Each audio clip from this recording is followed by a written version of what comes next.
আপোনালোকে কেনে আছে? আশা কৰোঁ আপোনালোকে ভাল আছে। চ' আসাম পুলিচৰ এতিয়া এডমিট কাৰ্ড আহিব নালাগে, কাৰণ বহুত বানপানী হৈ আছে।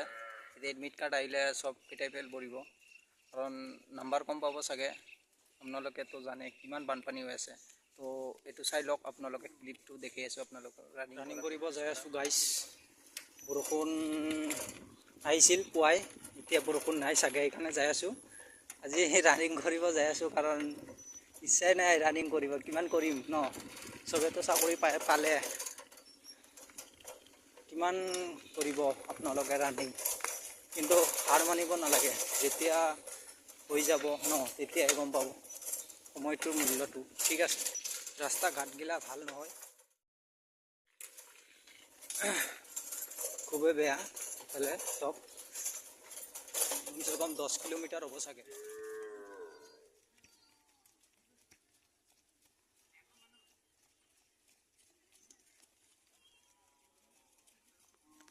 তো গাইছ, চবে পুলিচৰ কাৰণে ৰানিং কৰি আছে। এইটো চাওক, বানপানী হৈ গৈছে চাগে, একদম বানপানী। বানপানী একদম বহুত বানপানী হৈছে। আপোনালোকৰ গ্ৰাউণ্ডটো কেনেকুৱা কমেণ্ট কৰি জনাবচোন। চব অসম পুলিচৰ ইণ্টাৰভিউ বহুত দেৰি আছে, তো এতিয়াৰ পৰা প্ৰেক্টিচ কৰি থাকক আপোনালোকে, তো চবকেইটা চাকৰি হৈ যাব। চব বহুতে দৌৰি আছে।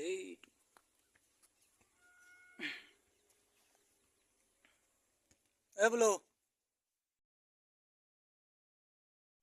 কেইপাক 4টা বাজিলে চাগে। ৰানিং নকৰোঁ আজি, যাই আছোঁ চাগে। বানপানী হ'লে নেকি ফিল্ডটোত, সেইকাৰণে যাই আছোঁ। অলপমান কাম আছিল, সেইকাৰণে ৰানিং কৰিব নোৱাৰিলোঁ। আপোনালোকে ৰানিং কৰি আছে নেকি? যদি কৰি আছে কমেণ্ট কৰিব, ঠিক আছে। তো বহুত ডিষ্ট্ৰিক্টত চাগে বানপানী হৈ আছে। তো আমাৰ CM ছাৰে কি ক'লে, আমাৰ অসম পুলিচৰ এডমিট কাৰ্ড কেতিয়া আহিব? তো CM ছাৰে ক'লে যে ছেপ্টেম্বৰ চাগে আহিব। ছেপ্টেম্বৰ চাগে ফিজিকেল টেষ্ট হ'ব। চব কি কৈ আছে, তো আৰু ধৰিবই নোৱাৰে ন। তো আপোনালোকে এইটো চিন্তা নকৰি আপোনালোকে প্ৰেক্টিছত ধ্যান দিয়া। আপোনালোকে ভাল কৰি যাতে প্ৰেক্টিছটো চলাই যাব পাৰে, সেইখিনি ধ্যান দিয়া। আৰু বহুত ডিষ্ট্ৰিক্টত হয়তো গ্ৰাউণ্ডত হয়তো পানী ফুল হৈ আছে। তো মোৰ হিচাপে এতিয়া এডমিট কাৰ্ড আহিব নালাগে, ঠিক আছে। অলপ দেৰিকৈ আহিলেও টেনশ্যন নাই।